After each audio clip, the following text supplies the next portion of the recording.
Online politics are full of petty fights and factionalism inside both the left and the right.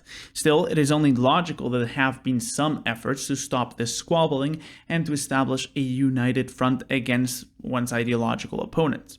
So far, not much has come of this. But is it a good idea? Is there any wisdom in pas d'ennemis à gauche, pas d'ennemis à droite? Or perhaps the worst enemies are those within? To answer these questions, we will look at the Spanish Civil War and how the Nationalist coalition formed, and the consequences of this act of union. From this, we will be able to list the benefits and the problems of the idea of no enemies to the right. Before we begin, we should define what the idea of no enemies to the right is, and what are the assumptions that are necessary for this idea to be valid. The simplest definition of netter, no enemies to the right, is that all right-wingers should have an agreement not to attack each other and to work together to fight more effectively against the left. This is, at least in a strategic sense, a very reasonable idea. If you're fighting against an enemy, it is important to avoid friendly fire and to make sure that your side is working together. Our big assumption here is that we are assuming that a stable coalition can be formed by overcoming the differences between the different factions that make up the right wing. This, of course, can only happen when all of these factions share the same fundamental values. So, are there common values in the right wing that are strong enough to form a stable coalition? To answer this, let's look at the coalition of the Nationalists in the Spanish Civil War, also known as the sublevados, and what kept them together. Of course, they were made up of many different factions. The faction that was initially the strongest on the right was the CER, which was made up of conservatives and Catholics that attempted to stop the Republicans by electoral means, with early successes, to be sure, but they were defeated in the elections of 1936. Once the Civil War actually started going, there were three main other factions, which are the Army, the Carlists, and the Phalangists. Their power came from the force of their armed formations and their recruitment campaigns. Each of these movements had a dedicated militia that sprang into action as soon as the Civil War broke out. Well, the setup became irrelevant because it lacked such a militia. Ideologically speaking, the army was conservative and aristocratic. They were mostly opposed to the new Spanish Republic and sought to keep the status quo against the reforms of the Popular Front. They were the ones that, led by Mola, planned the coup-turned-civil war to overthrow the Republic. The Carlists, on the other hand, were a very interesting movement, intriguing movement, because they are, in a sense, were in the wrong century. They were extremely traditionalist Catholics that fought for the restoration of an absolutist monarchy of the line of Don Carlos and believed that Spain had fallen off as a world power because it turned away from tradition. They had a highly motivated and organized militia, the Requete, which played a decisive role in the opening stages of the conflict. Here is one of their songs that I think exemplifies this movement quite well. The third and most famous faction was the Falange Española.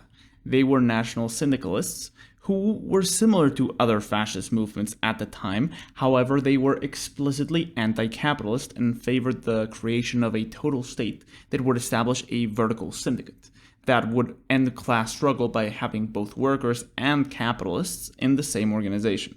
Here is another song that fully embodies the Phalange's cause. These three powers, or these three factions, fought together through 1936 under the leadership of Francisco Franco. Franco achieved power after the sudden deaths of the other army leaders, Sanjurjo and Mola, as well as the natural death of the Carlist heir and the executions by the Republicans of the leader of the Falange, José Antonio Primo de Rivera. The different ideologies of the Carlists and the Phalanges kept causing internal frictions, since both the Phalanges and the Carlists thought that they were going to seize power after their victory over the Reds, and of course they had large ideological differences. The Carlists desired to turn back time to the good old days, to the 17th century, and to remake Spain by embracing Catholic traditionalism, bringing back an absolute monarch, and renouncing anything modern. On the other hand, the Phalanges were Republicans who wanted an all-powerful state to solve the class conflict and to make Spain strong enough to reclaim its lost national glory. In order to prevent internal conflicts like the ones that plagued the Republican government between the communists, the socialists, anarchists, and Trotskyists, Franco enforced a unification decree that fused these conflicting political movements into one sole legal party, the traditionalist Spanish Falange, which would have Franco at its head for the next 39 years. This new party is the perfect example of the concept of no enemies to the right. Franco saw that they might lose the war if there was inner conflict within the nationalist faction. So he took a decisive action to have a single party with the symbols and names of both the Carlists and the Phalangists. However, the result of this strange merger of ideologies was a party that was Carlist and Phalangist, but only in name, not in practice. In reality, the FET, y de la Jons, was a party that did not have a defined ideology, but instead represented the little things that both the Carlists and the Phalangists had in common: anti-communism, anti-republicanism, Catholicism, and Spanish nationalism. Franco's dictatorship was based off these few commonalities, and as a result, it was not an ideological dictatorship, but rather a technocratic regime, especially evident in its later years. Franco's goal was first and foremost to keep order, and not really to radically transform Spain in the image of Phalangism or Carlism. But in order to merge these two movements, Franco had to get rid of the points of contention and contradiction. In a certain sense, you had to castrate both of these ideologies, and the result was a superficial and artificial movement that inspired no one and ultimately failed in its mission. This could be clearly observed in the elections of 1977, where all the Francoist parties together managed to mobilize less than 1% of the vote. Even Pinochet managed to get 44% in his referendum, which shows that dictatorships can sometimes even be popular. The reason for such low numbers was the disillusionment that the former party members had with the FET, not the inherent unpopularity of authoritarian movements. One can say many things about the Carlists and the Phalangists, but one cannot say that they were not idealistic and that they did not inspire hundreds of thousands. So, when one looks at the whole endeavor of the FET de las Jons, one cannot escape the conclusion that this coalition was an effective military force, since they of course won the Civil War. However, they utterly failed as a political movement. And now we have to ask ourselves, what is left of Franco's regime and the Falange Española? Spain is one of the most progressive countries in the world, and not even his bones managed to stay in their place. So, what are the lessons that we can learn from the nationalists during the Spanish Civil War? What are the benefits and weaknesses of creating such broad coalitions of different right-wing factions? No enemies to the right is a great strategy in the context of dramatic political struggle against the left, such as a contentious election or, in the Spanish case, a bloody civil war. The issue that is also clear is that this is not and cannot be a long-term strategy, because the inner tensions of the coalition will break up the coalition, and the only way to keep a stable coalition is to neuter the different ideologies that make up the faction, and to establish a minimum common denominator that will have no ideological attraction, dooming the united front to die with a whimper. This leads me to conclude that no enemies to the right is a workable idea for short-term goals. Long-term alliances are only possible with ideologies that are mutually compatible and hold almost the exact same values, which is certainly not the case with the modern right wing. Indeed, our ideological differences are far greater than those of the nationalists in the Spanish Civil War. I will be using my map of the online right for reference here. Here we can observe the difference between the libertarians, the Nietzscheans, the conservative liberals, the Christian traditionalists are really enormous, and there cannot be any minimum common reconciliation between these ideologies. This leads me to conclude that a united front is not possible in the current state of the right wing, and there will inevitably be conflict within the online right. What is there to be done then? What are we actually trying to achieve here? Simple. All political movements are after one single thing, that is power. And so what is the best strategy to secure political success, future political power? As previously mentioned, the idea of a united front is unworkable, but its opposite, where all the different factions spend their time bickering at each other and catfighting, is not much better. Some type of alliance can be created to have some political organization, but this also requires some level of ideological cohesion. One cannot have cohesion in any group without being selective, and that would mean the exclusion of some elements that would hinder this cohesion.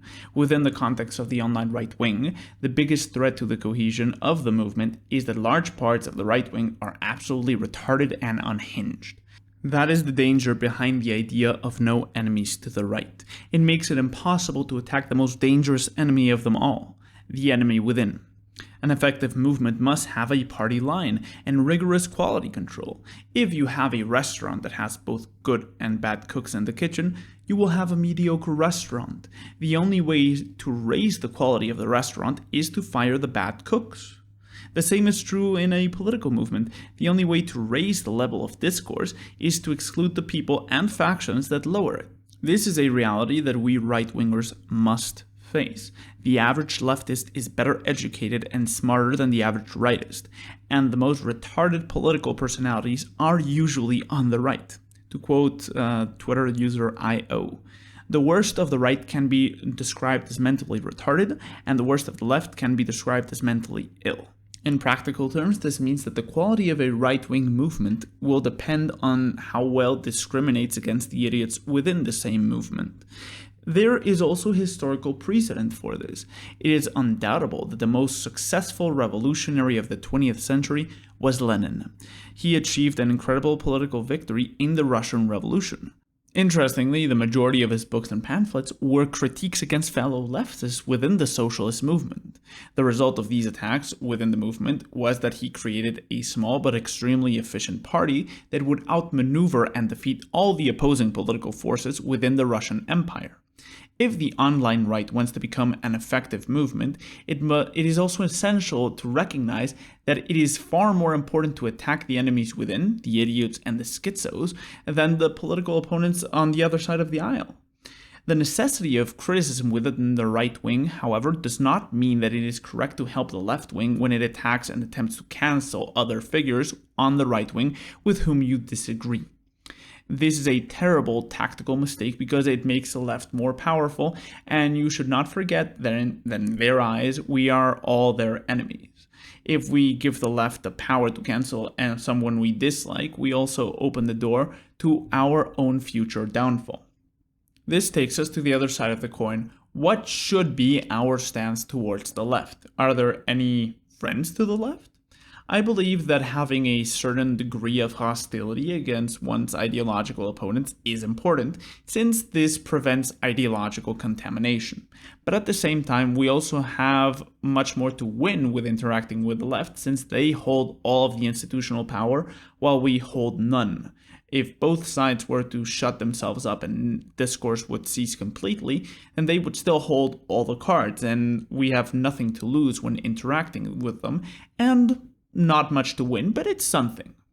So overall, I am generally more open to interaction with the left because I frankly think that it is the only way that they cannot dismiss us out of hand. What is the use of having the perfect argument if your opponent will not even hear it? So by keeping a skeptical yet friendly attitude, they will have a harder time dismissing you than if you opt for an abrasive and insulting stance. Sure, this will not work on many of them, but they will look bad when they dismiss you out of hand because they do not want to face your arguments. This manner of interaction, I think, is best embodied by the distributist, or Dave Green, who goes out of his way to engage with the online left in an honest and sincere way. And even if this barely gives any fruit, it does unquestionably lead to a better understanding of the enemy. To finish this essay, I wanted to establish some general guidelines to take from this essay. Number 1, there are enemies to the right that can damage the movement from within by being total idiots. They should be excluded from any serious movement. Among right-wing intellectuals, there can be ideological differences, but there can still be some level of mutual respect that cannot be expected from internet retards. 2, a large coalition is useful when it comes to achieving a short-term goal such as an election or a war or a time of crisis, but in the long term a coalition will break or wither away. 3. Under no circumstances should one side with the left in a cancellation campaign, because this only makes the opponent stronger and it will bite you sooner or later. 4. One should engage with the left carefully and respectfully, since we have much to gain from discourse while having nothing to lose. The importance of the conversation of no enemies to the right cannot be understated, because it will determine how online politics will develop in the coming years, and one must not forget that we live in a digital world, and however petty and irrelevant internet politics might seem, they will define the future. Thank you for your time.